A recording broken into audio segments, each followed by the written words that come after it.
문재인 대통령의 외교 이야기 좀 할게요. 드디어 문재인 대통령의 중국 방문 일정이 나왔는데요. 13일부터 16일까지. 12월 중으로 방문한다는 걸 합의를 했었잖아요. 그래서 문재인 대통령과 시진핑이 이제 세 번째 만나는 거죠. 국빈 방문입니다. 네. 그러면은 그거 궁금해진다. 자금성을 통째로 내줄까요? 지켜봐야겠네요. 일정이 13일부터 16일이면 13, 14, 15, 16, 3박 4일이잖아요. 꽉 찬 3박 4일인데 도대체 한중간에 정상끼리 할 이야기가 무엇이 이렇게 많을까? 보통 1박 2일이나 2박 3일이거든. 근데 미리 예고하는데요. 만약에 문재인 대통령한테는 자금성을 통째로 안 내주면 그게 뭐 홀대받았다 이렇게 또 공격할 세력들이 분명히 있다. 맞아요. 근데 문제는 그게 중요한 건 아니다. 맞아요. 왜냐면 사실요. 트럼프는 또라이 대접한 거야. 생각해봐요. 좋아하고 할 사람이 트럼프지만 문재인 대통령은 불편해할 사람이에요. 그러면 거기다가 자금성은 통째로 내줄 테니까 거기 가서 주무시고 가시죠? 그렇게 안 했다고 문재인 패싱이라고 또 공격할 세력이 있단 말이에요. 옵션 열기처럼. 저는 이게 이제 2박 3일이 아까 명정님이 얘기를 했는데 어쨌든 사드의 앙금이 지금 남아있단 말이죠. 이것과 관련해서 경제보복이 아직 덜 풀렸단 말이죠. 이 문제도 지금 매듭을 지어야 될 것이고.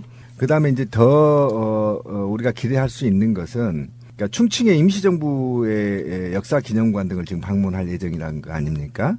그러면 지금 어쨌든 일본에서 민감하게 반응한 이유가 그리고 국내 세력의 친일, 극우, 그다음에 친미 세력들이 굉장히 이제 우려할 것입니다. 왜 그러냐면 우리의 정부의 뿌리를 찾아가는 거거든요. 그래서 이제 어쨌든 일본에서는 굉장히 지금 민감하게 반응하고 있습니다. 왜 그러냐면 자기들이 또 왕따 되는 거 아닌가 하는 왕따 트라우마에 지금 일본이 지금 시달리고 있습니다. 왜 그러냐면 어차피 지금 일본인들은 우리한테 중국이나 우리가 같이 힘을 합쳐서 일본군과 싸웠던 그게 있는 거지 않습니까?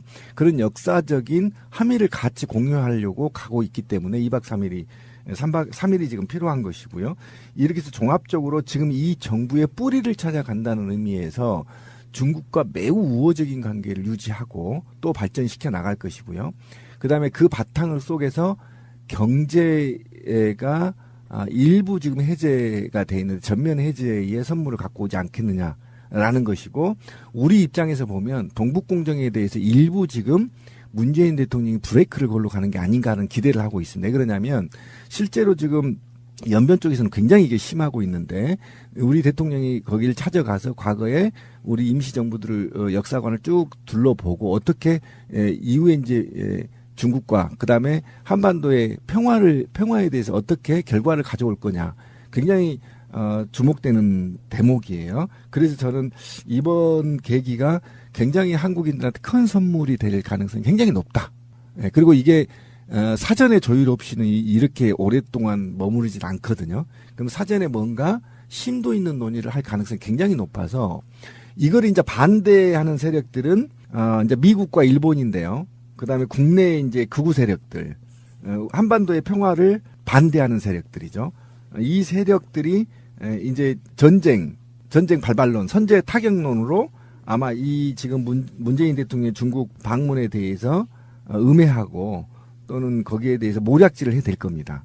최근에도 지금 계속 나오고 있죠. 선제 타격론이 미국에서. 그러니까 이런 거는 실제 타격이 아니라 이런 중국과 좀 더 가까운 우호적 관계를 형성하려고 하는 문재인 정부 또는 우리 국민들의 염원들을 꺾어버리고 전쟁의 불안 속에 공포에 만들려고 하는 기득권 적폐 세력들이 있는 거죠. 그래서 제가 볼 땐 굉장히 높게 큰 선물이 가져올 거다 저는 기대가 됩니다. 박수현 청와대 대변인이 이제 브리핑을 했는데요. 일단 그 내용을 한번 들어봐야 돼요. 문 대통령은 시진핑 주석과의 정상회담과 국빈 만찬, 리커창 총리를 비롯한 중국 주요 지도자들과의 만남을 통해 수교 25주년을 맞은 한중 관계의 발전 현황을 평가하고 미래의 발전 방향을 협의할 예정입니다. 북핵 문제를 평화적으로 해결하고 한반도의 평화를 정착시키기 위한 협조 방안과 영내 및 국제 문제 등 다양한 상호 관심사에 대해서도 협의할 것입니다. 청와대 쪽에서 밝힌 것만 보면은 이번 방문에서는요.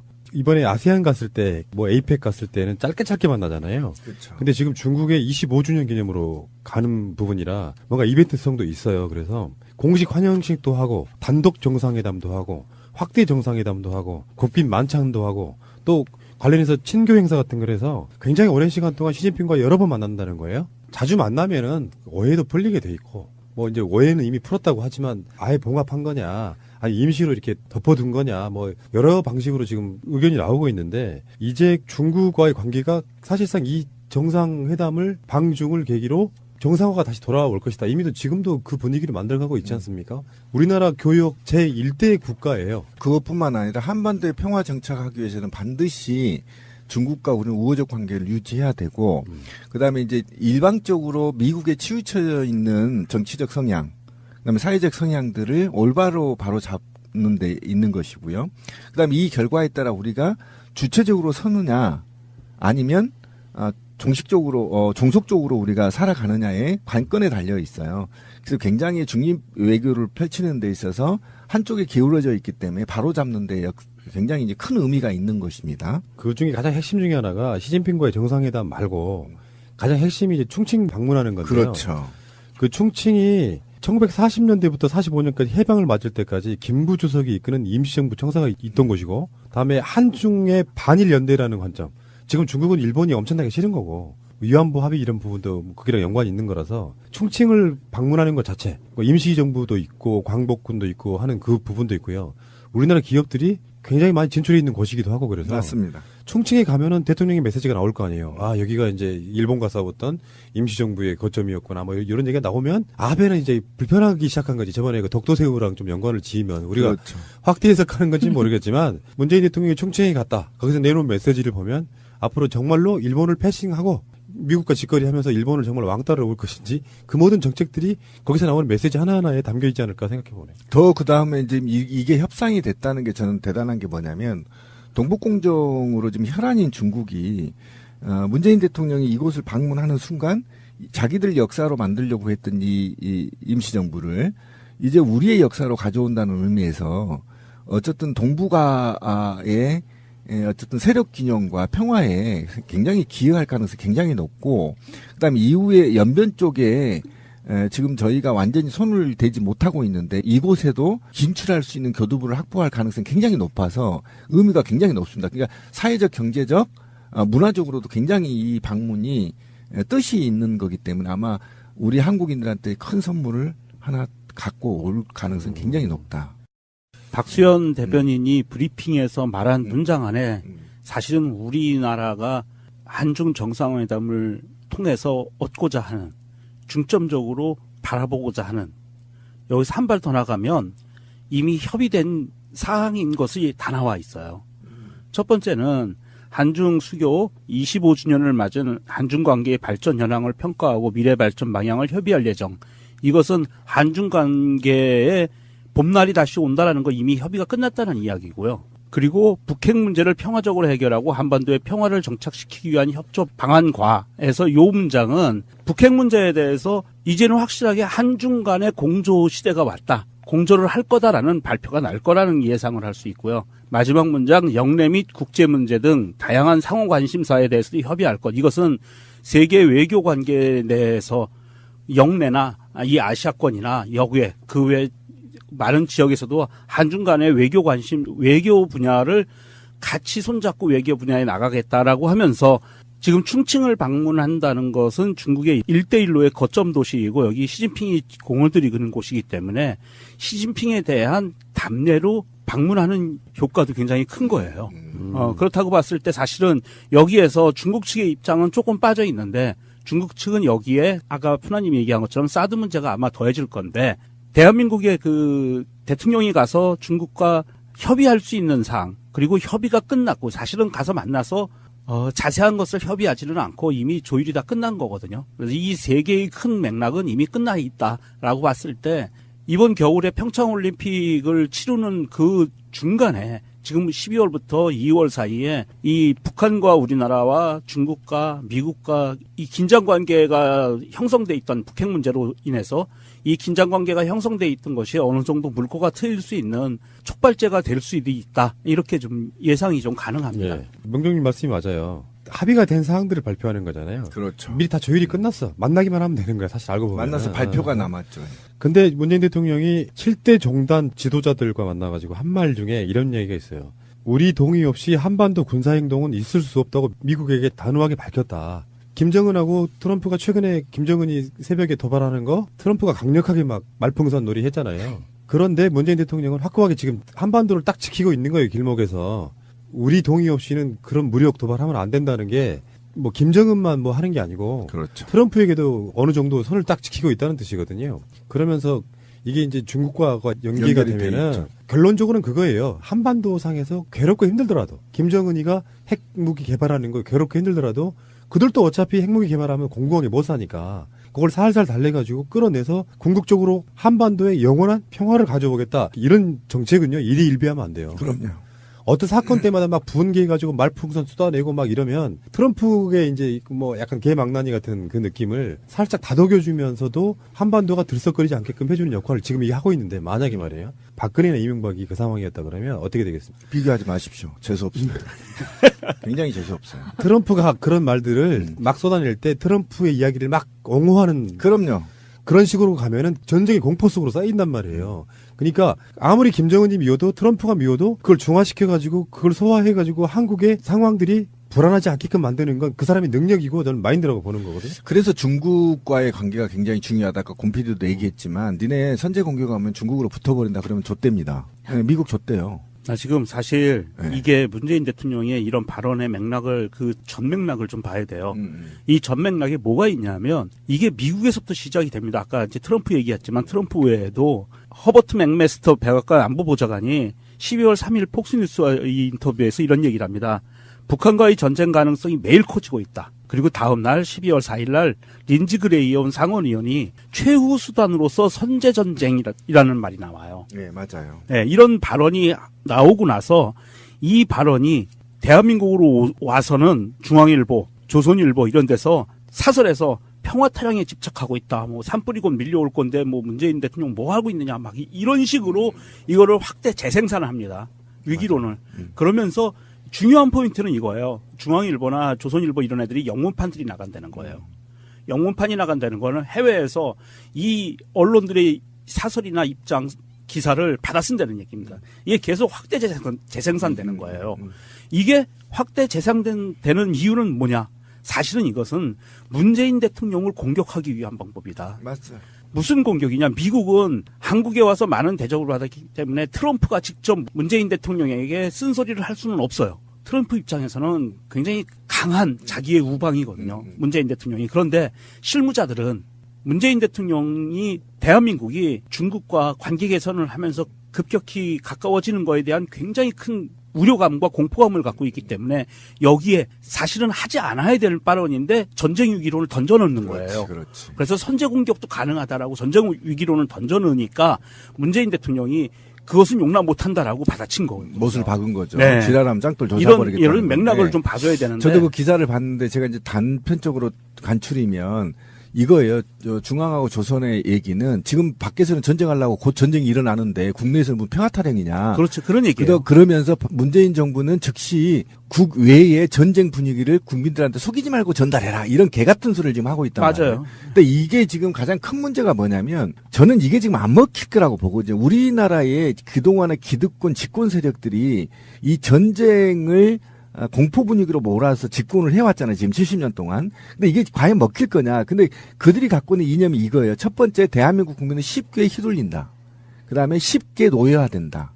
그 다음에 반공 컴플렉스에 취약하다. 이게 세 가지를 갖고 얘네들이 지금 작업을 하고 있는데 그것이 바로 지금 전쟁 분위기를 고조시키면 더불어민주당과 문재인 대통령의 지지율이 쭉 빠진다라는 과거에 굉장히 잘못된 친일, 친미 기득권 세력들, 그다음에 적폐 세력들이 아직도 반발을 준비하고 있다라는 거예요. 그런데 거기에 문재인 대통령이 못을 박아버린 겁니다. 절대 안 돼 하고 중국에 가버린 겁니다.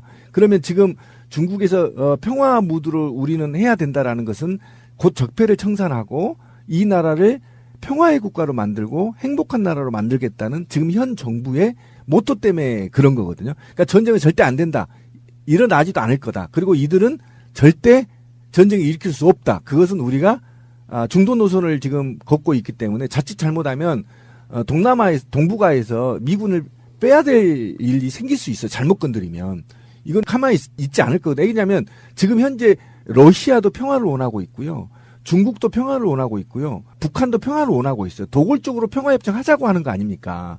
그러니까 그런데 미국하고 일본만 지금 우리나라 극우 세력들만 전쟁을 하니 무슨 뭐 적화통일이니 이런 개지랄을 한다는 겁니다. 여기에 대해서 단호하게 문재인 대통령이 안 돼라고 못을 박은 것. 이거 굉장히 높이 평가하고요. 사회적으로 불필요한 논쟁을 하지 않기 위해서 문재인 대통령이 강한 메시지를 전뒀다는 데 대해서 굉장히 높게 평가합니다. 그러니까 이제 결론적인 이야기로 마무리하자면 이런 그 북핵 이슈가 터지면은 이걸 겸허하게 이용해 먹었던 사람들이 있잖아요. 지금까지 그래 처먹었죠, 애들이. 그러니까 아까 비교하지 말라는 게 아니라 비교를 해야 돼요.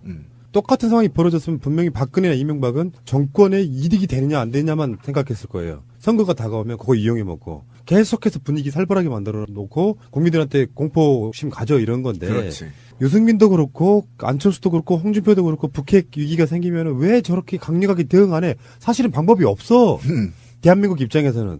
그럼 대통령이 그 사람들 말들처럼 막 지들 말이 그런 거예요. 무능하게 왜 대처도 못하고 가만히 있냐 바보처럼 당하냐 이야기인데 그러면 니들은 어떻게 할 건데 물어보면 방법이 없는 거예요. 이 상황은. 그러니까 욕을 먹어도 리더라고 하는 건 그런 것들을 자기 기조를 지켜나가면서 장기적으로 가야 되는 거거든. 이거 정말 잘하는 문재인 대통령은 좀 다르다. 아니 좀 많이 다르다. 이 생각이 들어서요.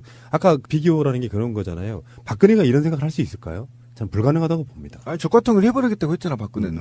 밀어버리겠다고 한 거 아니에요? 적화통일이에요? 네. 사실 맞아요. 그게 이제 뭐 자연스럽게 무너지거나 그러면 통일은 대박? 아예 그런 경우도 지금도 그런 사람도 있잖아요. 그 정치권에. 밀어버리자. 북한 밀어버리자. 몇 시간 만에 북한 완전히 끝낼 수도 있다고 이야기하는 사람들이 있으니까요. 그런 사람들은 좀 군복 입히고 총 들고 앞에 좀 세워. 그래서 우리가 그랬죠. 네가 제일 앞장서. 평화 정착하기 위해서는 반드시 중국과 우리는 우호적 관계를 유지해야 되고, 그다음에 이제 일방적으로 미국에 치우쳐 있는 정치적 성향, 그다음에 사회적 성향들을 올바로 바로 잡는 데 있는 것이고요.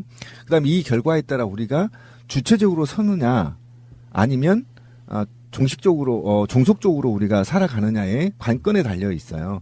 그래서 굉장히 중립 외교를 펼치는 데 있어서 한쪽에 기울어져 있기 때문에 바로 잡는 데 굉장히 이제 큰 의미가 있는 것입니다. 그 중에 가장 핵심 중에 하나가 시진핑과의 정상회담 말고 가장 핵심이 이제 충칭 방문하는 건데요. 그렇죠. 그 충칭이 1940년대부터 45년까지 해방을 맞을 때까지 김구 주석이 이끄는 임시정부 청사가 있던 곳이고, 다음에 한중의 반일 연대라는 관점. 지금 중국은 일본이 엄청나게 싫은 거고 위안부 합의 이런 부분도 거기랑 연관이 있는 거라서 충칭을 방문하는 것 자체, 뭐 임시정부도 있고 광복군도 있고 하는 그 부분도 있고요. 우리나라 기업들이 굉장히 많이 진출해 있는 곳이기도 하고 그래서 맞습니다. 충칭에 가면은 대통령의 메시지가 나올 거 아니에요. 아, 여기가 이제 일본과 싸웠던 임시정부의 거점이었구나. 뭐 이런 얘기가 나오면 아베는 이제 불편하기 시작한 거지. 저번에 그 독도새우랑 좀 연관을 지으면 우리가 그렇죠. 확대 해석하는 건지 모르겠지만 문재인 대통령이 충칭에 갔다. 거기서 내놓은 메시지를 보면 앞으로 정말로 일본을 패싱하고 미국과 직거리하면서 일본을 정말 왕따를 올 것인지 그 모든 정책들이 거기서 나오는 메시지 하나하나에 담겨 있지 않을까 생각해 보네. 더 그 다음에 이제 이게 협상이 됐다는 게 저는 대단한 게 뭐냐면 동북공정으로 지금 혈안인 중국이 문재인 대통령이 이곳을 방문하는 순간 자기들 역사로 만들려고 했던 이 임시정부를 이제 우리의 역사로 가져온다는 의미에서 어쨌든 동북아의 어쨌든 세력 균형과 평화에 굉장히 기여할 가능성이 굉장히 높고, 그다음에 이후에 연변 쪽에 지금 저희가 완전히 손을 대지 못하고 있는데 이곳에도 진출할 수 있는 교두보를 확보할 가능성이 굉장히 높아서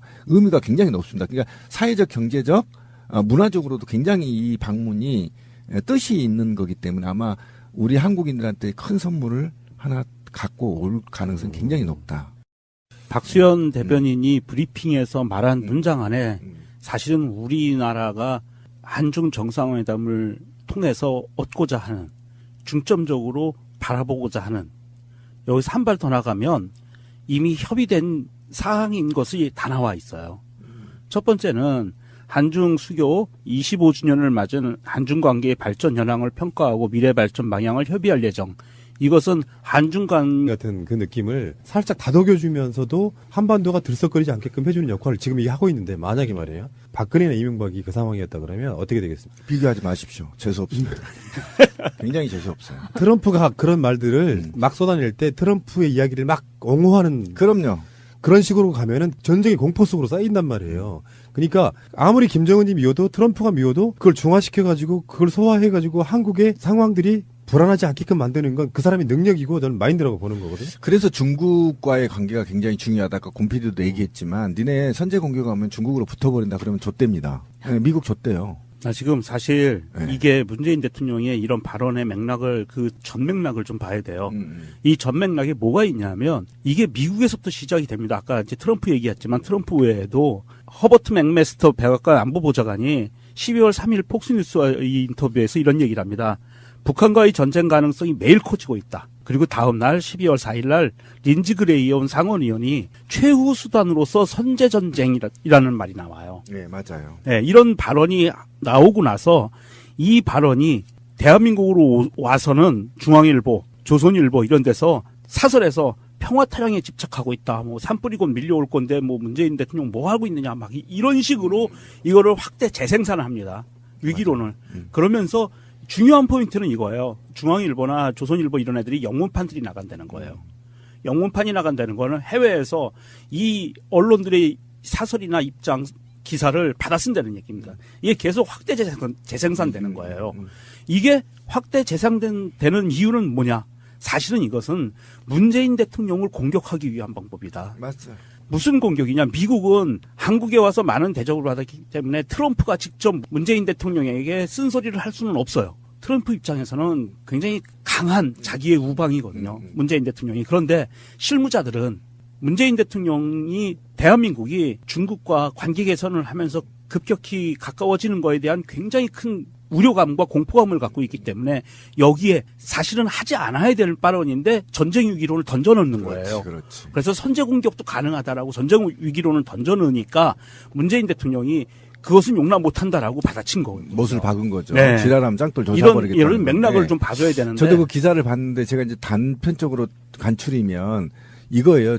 중앙하고 조선의 얘기는 지금 밖에서는 전쟁하려고 곧 전쟁이 일어나는데 국내에서는 무슨 평화타령이냐. 그렇죠. 그런 얘기예요. 그러면서 문재인 정부는 전개의 봄날이 다시 온다라는 거 이미 협의가 끝났다는 이야기고요. 그리고 북핵 문제를 평화적으로 해결하고 한반도에 평화를 정착시키기 위한 협조 방안과에서 요 문장은 북핵 문제에 대해서 이제는 확실하게 한중 간의 공조 시대가 왔다. 공조를 할 거다라는 발표가 날 거라는 예상을 할 수 있고요. 마지막 문장 영내 및 국제 문제 등 다양한 상호 관심사에 대해서도 협의할 것. 이것은 세계 외교 관계 내에서 영내나 이 아시아권이나 여외 그 외 많은 지역에서도 한중 간의 외교 관심, 외교 분야를 같이 손잡고 외교 분야에 나가겠다라고 하면서 지금 충칭을 방문한다는 것은 중국의 1대1로의 거점 도시이고 여기 시진핑이 공을 들이는 곳이기 때문에 시진핑에 대한 답례로 방문하는 효과도 굉장히 큰 거예요.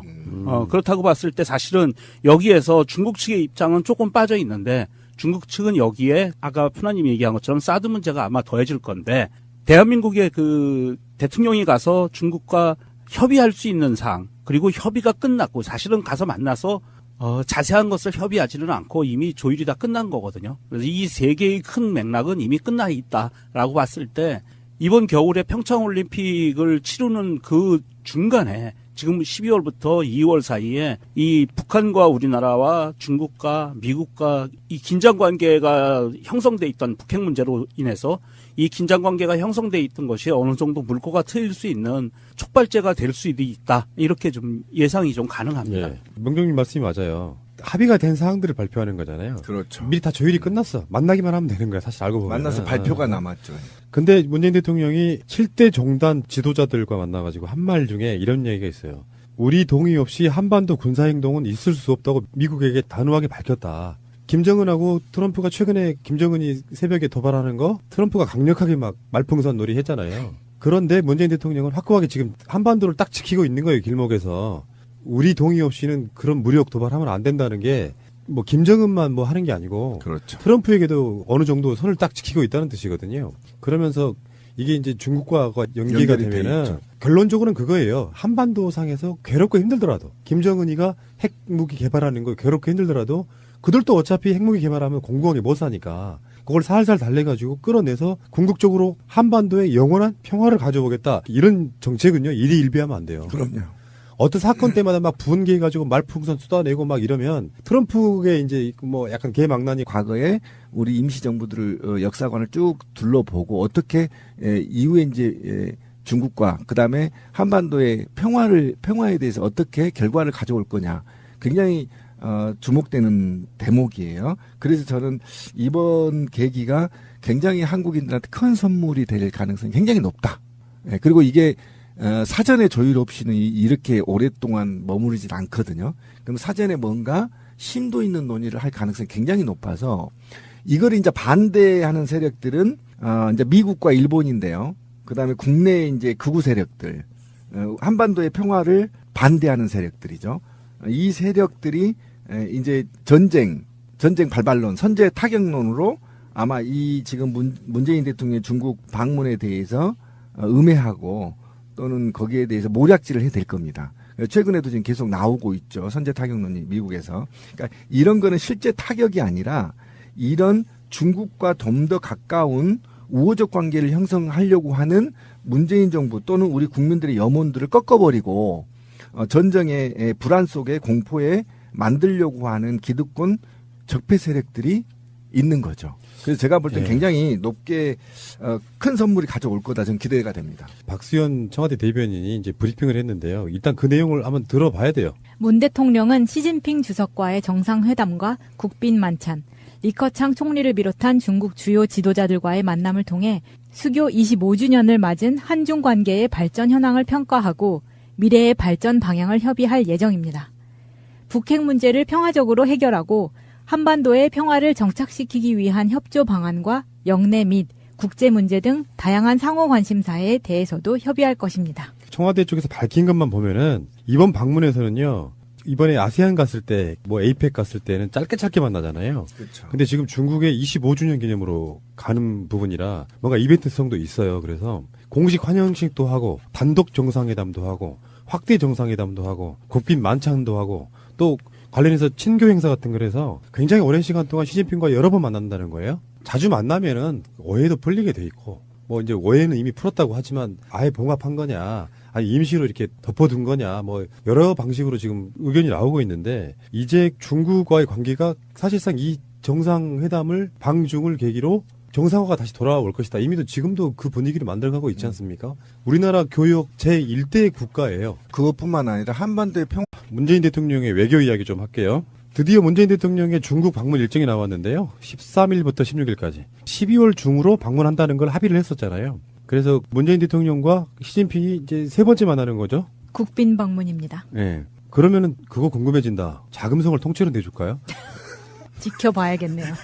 일정이 13일부터 16일이면 13, 14, 15, 16, 3박 4일이잖아요. 꽉 찬 3박 4일인데 도대체 한중간에 정상끼리 할 이야기가 무엇이 이렇게 많을까?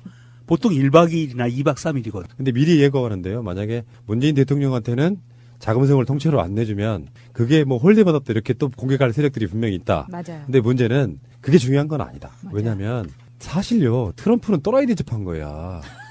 생각해봐요. 좋아하고 할 사람이 트럼프지만 문재인 대통령은 불편해할 사람이에요. 그러면 거기다가 자금성은 통째로 내줄 테니까 거기 가서 주무시고 가시죠? 그렇게 안 했다고 문재인 패싱이라고 또 공격할 세력이 있단 말이에요. 옵션 열기처럼. 저는 이게 2박 3일이 아까 명정님이 얘기를 했는데 어쨌든 사드의 앙금이 지금 남아있단 말이죠. 이것과 관련해서 경제보복이 아직 덜 풀렸단 말이죠. 이 문제도 지금 매듭을 지어야 될 것이고 그 다음에 이제 더 우리가 기대할 수 있는 것은 그러니까 충칭의 임시정부의 역사기념관 등을 지금 방문할 예정이라는 거 아닙니까? 그러면 지금 어쨌든 일본에서 민감하게 반응한 이유가 그리고 국내 세력의 친일, 극우, 그다음에 친미 세력들이 굉장히 이제 우려할 것입니다. 왜 그러냐면 우리의 정부의 뿌리를 찾아가는 거거든요. 그래서 이제 어쨌든 일본에서는 굉장히 지금 민감하게 반응하고 있습니다. 왜 그러냐면 자기들이 또 왕따 되는 거 아닌가 하는 왕따 트라우마에 지금 일본이 지금 시달리고 있습니다. 왜 그러냐면 어차피 지금 일본인들은 우리한테 중국이나 우리가 같이 힘을 합쳐서 일본군과 싸웠던 그게 있는 거지 않습니까? 그런 역사적인 함의를 같이 공유하려고 가고 있기 때문에 2박 3일이 3일이 지금 필요한 것이고요. 이렇게 해서 종합적으로 지금 이 정부의 뿌리를 찾아간다는 의미에서 중국과 매우 우호적인 관계를 유지하고 또 발전시켜 나갈 것이고요. 그다음에 그 바탕을 속에서 경제가 일부 지금 해제가 돼 있는데 전면 해제의 선물을 갖고 오지 않겠느냐라는 라는 것이고, 우리 입장에서 보면 동북공정에 대해서 일부 지금 문재인 대통령이 브레이크를 걸러 가는 게 아닌가 하는 기대를 하고 있습니다. 왜 그러냐면 실제로 지금 연변 쪽에서는 굉장히 이게 심하고 있는데 우리 대통령이 거기를 찾아가서